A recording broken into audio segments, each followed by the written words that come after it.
Chapter 10. Holy Orders. The cold and hard ground was hardly conducive to sleeping into a late and leisure morning. Vigorous awoke early, along with most other recruits. He was expecting action, immediate, thrilling, and life-altering. He was ready to embrace his new life, and eager to live up to the oath he had sworn the evening before. He received no guidance upon awakening, no instructions from anyone. The other recruits passed pleasantries and little more. Most were as confused as Vigorous. A servant of the order came along the tents passing out bread and water, 1 loaf and 1 cup per tent. As the morning grew old, Vigorous grew antsy. He meandered through the tents and buildings, having not gained his bearings during the late arrival the night before. He found his way to the main building, but could not bring himself to enter.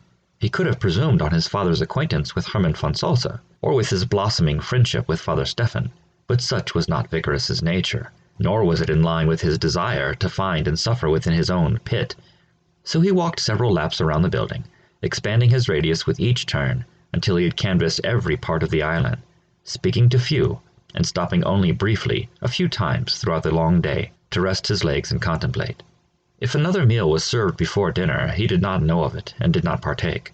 He returned to his tent in the hour before sunset and followed a flow of recruits to the main hall, where a hearty meal of bread and stew was served to all. With a satisfied belly, the ground did not seem so cold and not half as hard as it did on his first night. He could have slept into the day were it allowed. The recruits were aroused by a banging pot and a town crier whose qualifications for the job were beyond reproach. Vigorous could not help but wonder if Count Conradin von Buchhorn, from his soft bed in Meersburg Castle across Lake Constance, startled at the announcement. The recruits were ordered to gather in an opening near the center of the island. An older knight, with a long gray and black beard, wearing the white tunic and mantle of the Grand Master's sect, stood upon a high table and gathered the attention of the recruits. A dense circle of full-member knights, in tunics and cloaks of various colors, wrapped around the gathered recruits. The older knight introduced himself as the Master-at-Arms. He commanded attention like only a Master-at-Arms can. This was his island, his stronghold. It was easy to imagine, for any soul gathered at that clearing, that even the Grand Master would yield to the opinions of the Master-at-Arms whenever they stood together on Mainau Island. He grabbed his thick beard as if shaking hands with it, squeezed it while he surveyed the pool of recruits in front of him, cleared his throat loudly, and asked, "Why are you here?" Many answers were shouted, some fairly close to the mark and clearly pleasing to the Master-at-Arms. Many answers were in stark contradiction to all that the order stood for. Some were against all that the Church and the Gospels teach. The further from the truth, the more loudly and boldly the answers were stated. Most spoke of war, of bloody battles and vanquishing enemies of the Church. Vigorous remained quiet while Father Stefan and a few of the seasoned knights evaluated his reactions to the answers given by the other recruits. His opinions did not hide deeply in his face and were easily interpreted by anyone who looked closely enough. One of the knights who had traveled with Vigorous and knew by his subtle reaction to the answers that Vigorous understood the mission and the spirit of the order, yelled out, "What does the Tannhäuser think?" He had every reason to expect a pleasing answer. During 3 days of travel, he and his comrade observed Vigorous closely.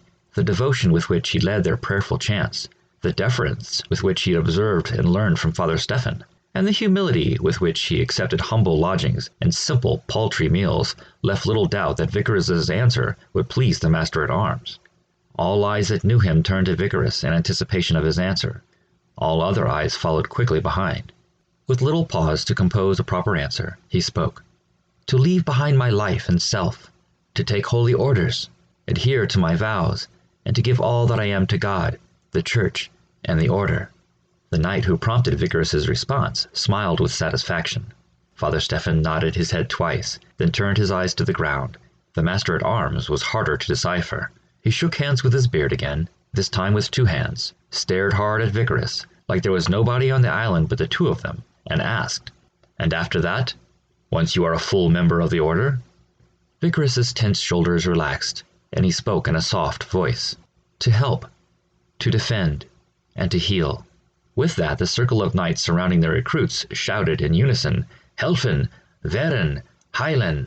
Only the most stubborn and spoiled of the recruits could not see the effect that Vigorous's answers had on the knights and the Master-at-Arms. In imitation, they began amending their answers, shouting forth new ones, much more aligned with the Tannhäuser. Vigorous was entirely too humble to connect their new answers with his, but the knights knew. The Master-at-Arms knew, and most poignantly, Father Stefan knew. He tried to fight back the broad smile that shoved with giddiness from the inside of his skull, but it was useless. He swelled with pride in his former traveling companion and roommate. He allowed Vickers one glance at the smile his answers had earned, and he turned away and walked from the congregation. Holy Orders, with all the study and sacrifices that accompany it, was the minutest of considerations driving most of the recruits to the Teutonic Order.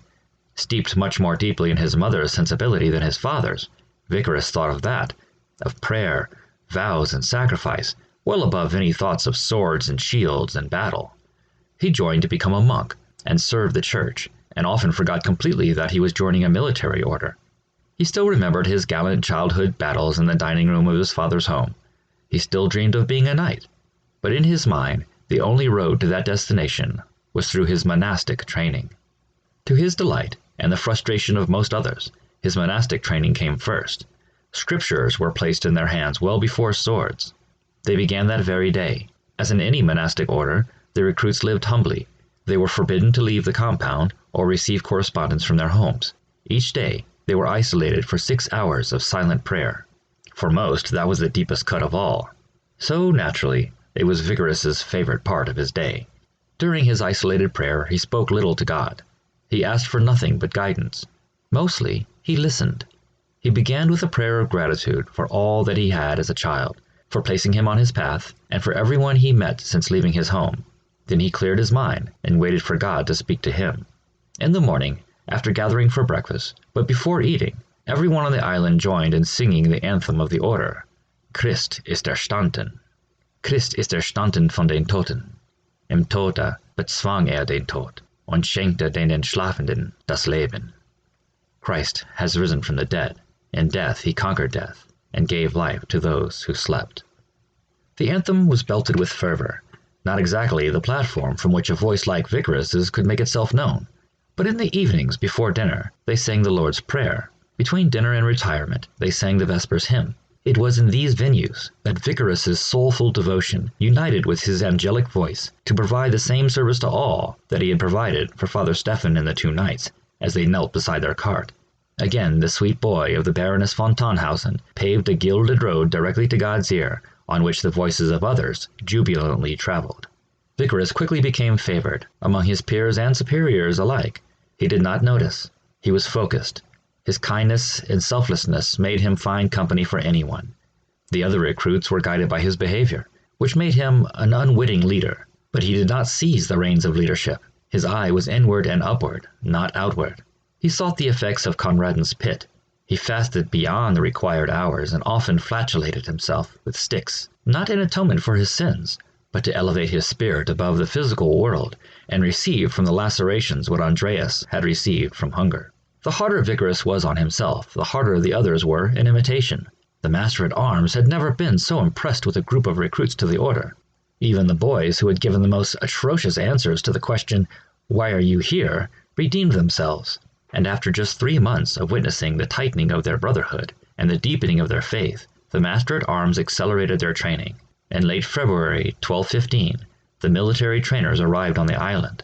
The mornings and evenings remained the same, but the 6 hours of silent prayer were replaced by knights' training. They each received a set of leather armor to protect them, albeit minimally, from the perils of combat practice. They learned the sword, rode courses on horseback, and learned the strategic secrets of the order. They ran and jumped and crawled, returning to their meager tents bruised and bloody. The order only accepted the sons of nobles. These young men had lived lives of comfort and indulgence. Had they begun immediately with battle training, as most of them had wished, without the 3 months of spiritual preparations, most would have fled the island after a few days. But while their bodies bore the brutality of their training, their spirits bonded more tightly. Some of them came to the island with magnificent skills. Most were older than Vickers, some quite a bit older. Still, Vickers was far from the worst of them. The tutors that his father employed had laid a firm foundation. He held his own against the most skilled, and was given a corps of weaker recruits to tutor. After his years of loneliness, Vickers was an honored student, a respected leader, and a cherished friend to many. As he wiped his own blood from his scraped knees, bruised legs, and lacerated forearms, he was keenly aware that he had never been happier. His gratitude numbed him from all pains and discomfort. In July of 1215, a familiar voice came to the island. From his tent, Vicarus heard and immediately recognized the rich voice and hearty laugh of Count Conradin von Buchhorn. He came with political news. Holy Roman Emperor Otto von Bismarck invaded Italy and lost the favor of the Pope. Innocent excommunicated him and all who fought for him.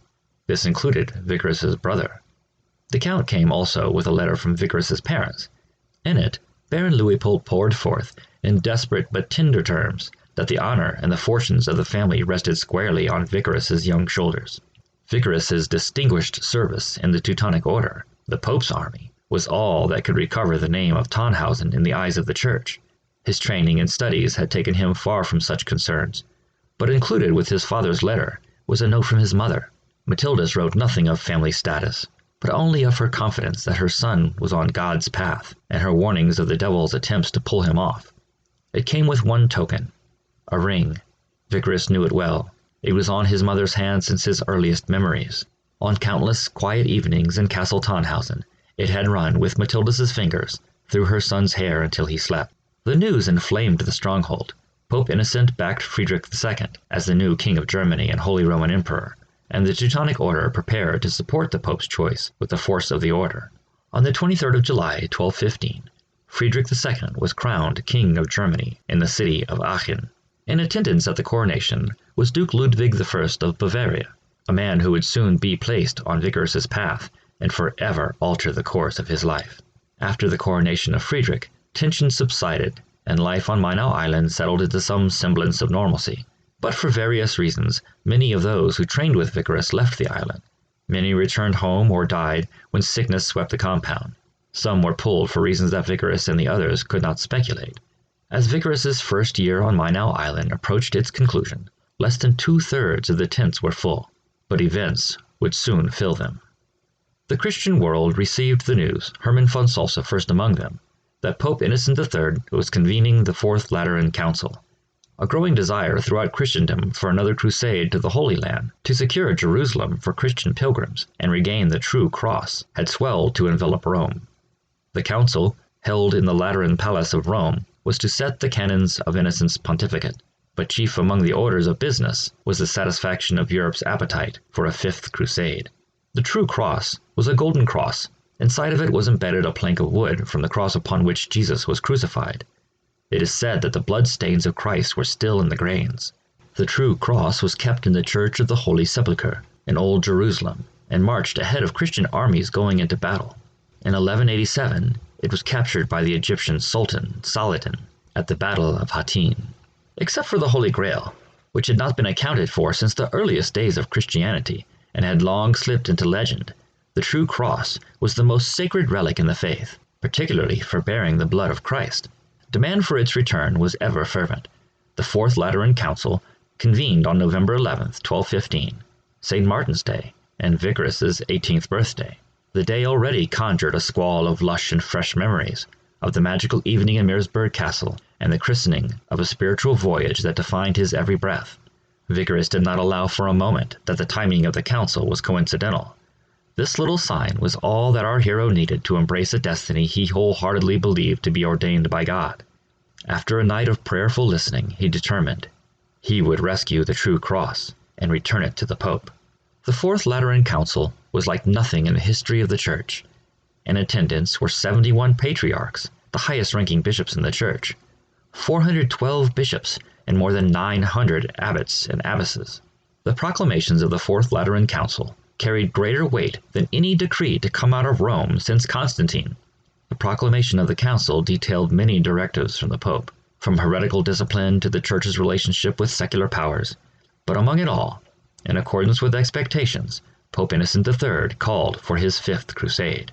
The council wrote its declarations and sent copies across Europe, beginning with those for whom the decision was most relevant, the Knights Templar, the Knights Hospitaller, and the Teutonic Knights, who, along with various secular armies, would be carrying out the directives of the crusade. Hermann posted across the island this part of the Quia Maior, Innocent's first proclamations in support of a new crusade. God, who dispatches all things with marvelous providence, we humbly beseech thee, to snatch from the hands of the enemies of the cross the land which thine only begotten Son consecrated with his own blood, and to restore it to Christian worship by mercifully directing in the way of eternal salvation the vows of the faithful here present, made for its liberation through the same our Lord.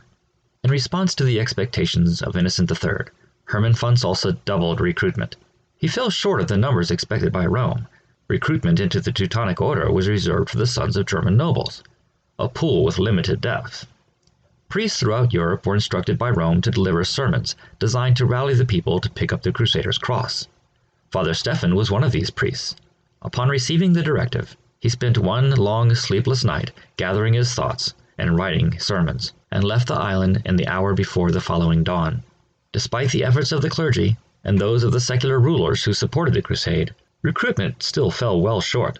Frustrated and ambitious, the Pope opened the orders to working-class families and tradesmen, in addition to the indulgences offered by the Church. Lifting the restrictions offered an avenue of social advancement for families who had been wedged tightly and fixedly into their socio-economic stratum. Training strongholds like Mainau Island were opened throughout Germany to accommodate the flood of lower-class recruits. For the most part, Mainau Island received the cream of the crop, but the recruits that hailed from noble families were greatly outnumbered, and Mainau Island found itself soiled with characters whom, if not for the desperate need, would have never been fitted for a knight's armor. But there they were, mingling among the most renowned surnames in German nobility. The island was filled to double its previous capacity. It was not their names that distinguished them. All recruits came to the island to lose their former selves, to live humbly and take monastic vows. It was the manners of the newest recruits that betrayed their upbringing. Some were as pure of heart and capable of mind as any knight. Those blended well with the Tannhäuser and his fellows, and all social distinction was obliterated the moment they changed into the tunics of the order. Others, however, were of the lowest possible standards of decorum and decency. Most of them were weeded out and sent away quickly and discreetly. Some came humbly to the island, but their pride in being with the Teutonic Order swelled beyond their ability to contain it. The noble recruits called them Muschelschale, seashells, for the ugly crabs that resided beneath their newly polished exteriors. There was one in particular, named Meinrad, the son of an urban tradesman from Hamburg, a free imperial city with a growing middle class. Meinrad was crass, but charismatic, and he quickly developed a following of naive recruits with pliable morality. He did not seek the spiritual advantages of monastic life, nor did he care much for the social advancements of his family. He was there to get a sword and armor, and to go to war, and to kill. It was battle that he craved. Meinrad fantasized loudly and boldly of battles in the Holy Land. He did not wish to regain the true cross or liberate Jerusalem for Christian pilgrims. With his weak-minded devotees gathered around him, he did not speak of helping, defending, or healing. He spoke only of killing, in glorious words from a fiery tongue. Wide-eyed, his friends listened to him describe how he would plunge his sword into his enemies, how he planned to spit on them and laugh at them as they died, so that those would be the images they would take into hell. Vicarus and his circle did not care to associate with the Muschelschale. They made a particular point of avoiding Meinrad, but they were often thrown together, and Vicarus, wishing to teach, not embarrass, could not help but challenge Meinrad in front of his friends. This was not to be borne by the urban upstart. Meinrad retorted in such ferocious, insulting, and unreasonable ways, in no way resembling courteous debate, that Vicarus did not know how to engage the confrontation. He usually walked away and prayed for Meinrad, for those young recruits influenced by him, and for the poor souls who would someday find themselves at the end of Meinrad's bloodthirsty sword. Meinrad, being of infinitely inferior morality, saw Vicarus's disengagement as retreat, which only puffed him further, and adhered his followers to him more securely. But one evening, in the brief moments between the Vespers hymn and retiring to the tents, Meinrad convened a symposium of his eager disciples. With fire in his hungry eyes, he spoke, "I probably won't kill very many.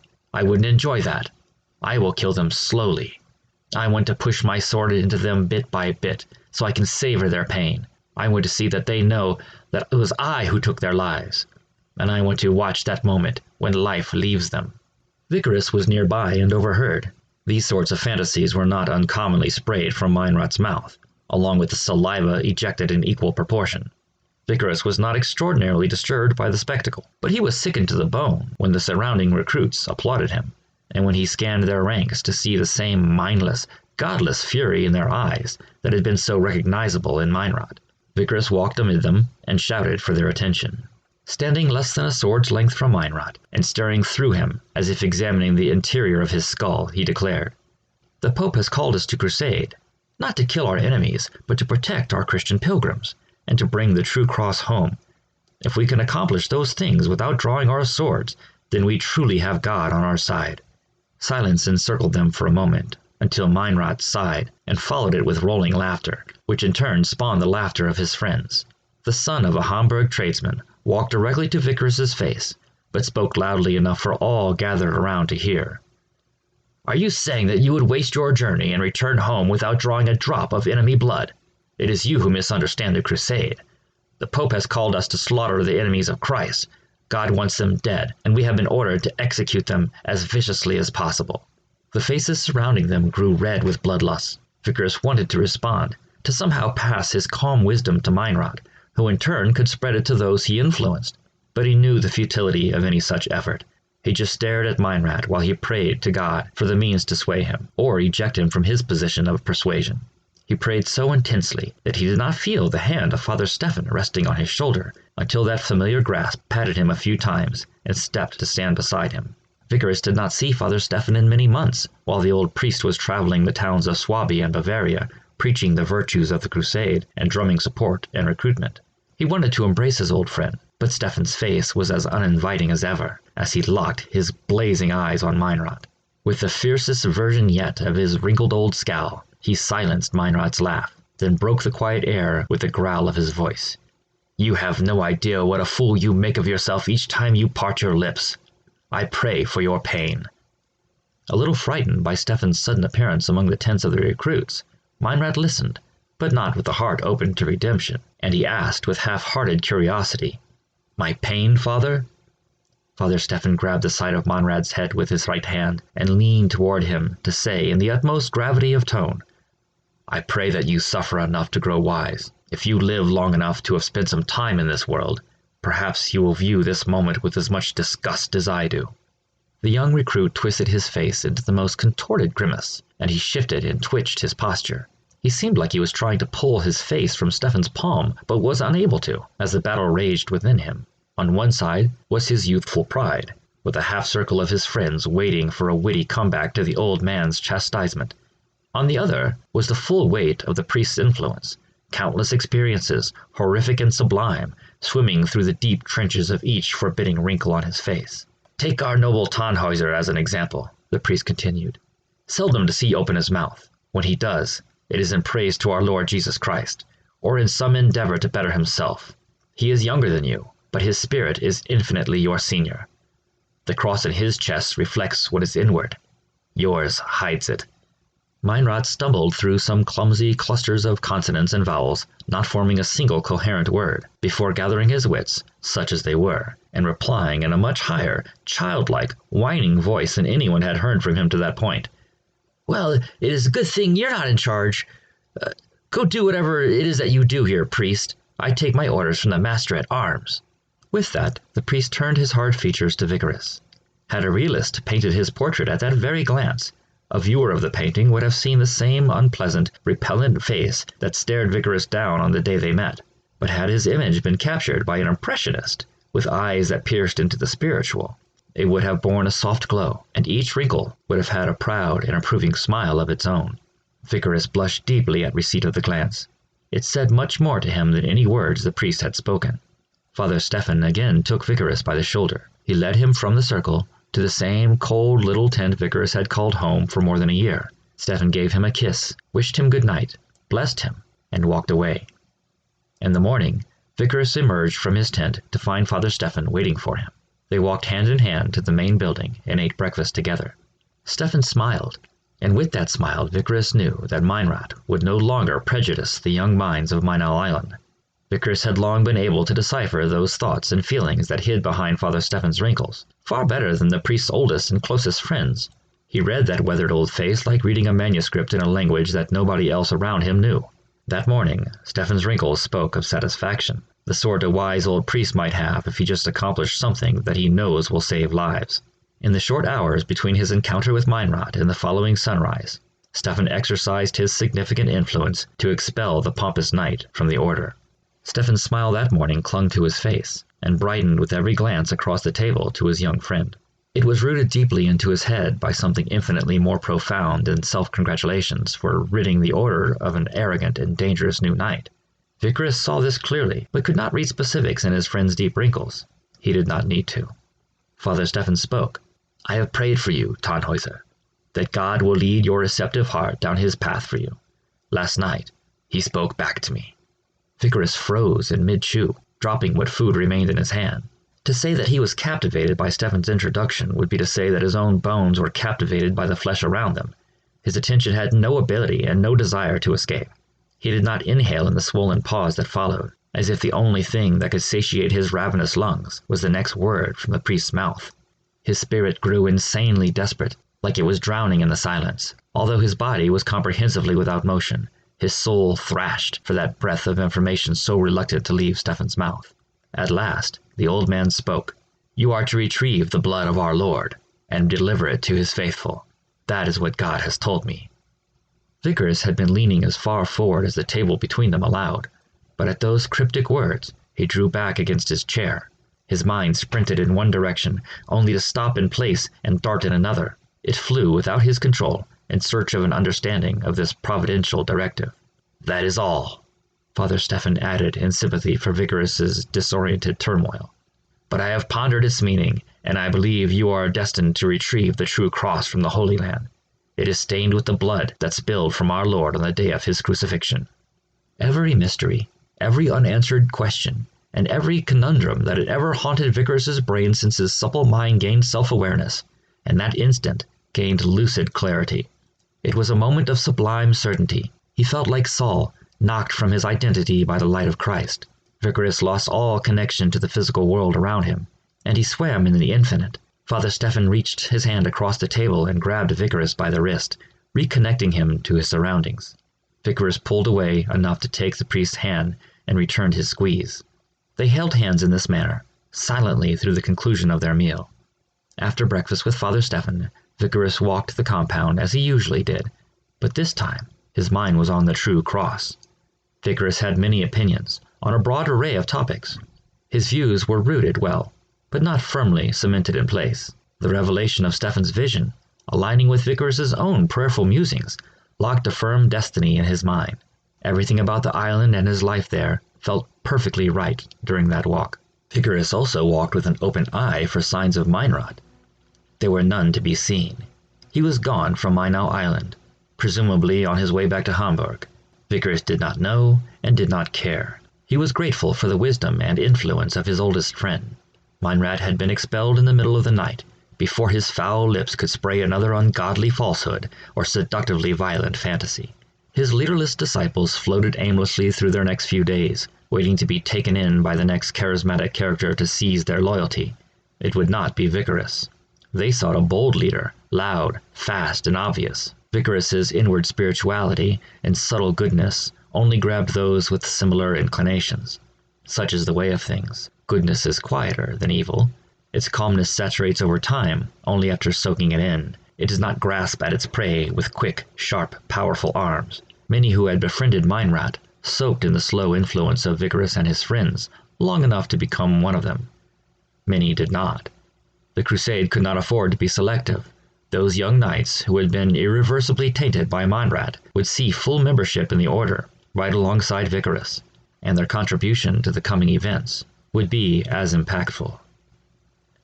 End of chapter 10.